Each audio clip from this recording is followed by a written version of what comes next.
Guys, yung niluluto ko po guys ay isa pong halamang gamot. Ayan po guys, yung dahon ng bayabas. Ito po ay narinig ko lang na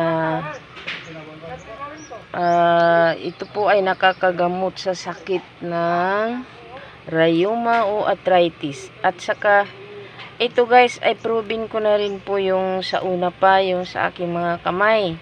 Mga 3 months ito po ang aking iniinom sa umaga lang at saka sa gabi. Naalis po yung aking mga kamay na mga matigas. Naglambot po. Kaya lang, nung tumigil ako, bumabalik din po. Kaya, ayan, bumalik naman din ako uminom ng dahon ng bayabas o bayabas tea. Yan, nilalagay ko po sa isang lalagyan na yung hindi naglalamig. Yung parang thermos kasi mas maganda inumin yung mainit. So guys, dati ko na po alam ito na gamot. Pero noong una, ang alam ko ito ay gamot po sa mga allergy. At saka po yung mga bagong panganak, ito yung ginagamit nilang panghugas.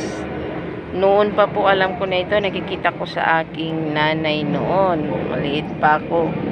Pero napagalaman ko, narinig ko sa YouTube, di lang pala iyon, kundi nakakagamot talaga sa sakit ng mga kasukasuan, yung arthritis o rheuma. So ayan guys, kumukulo na.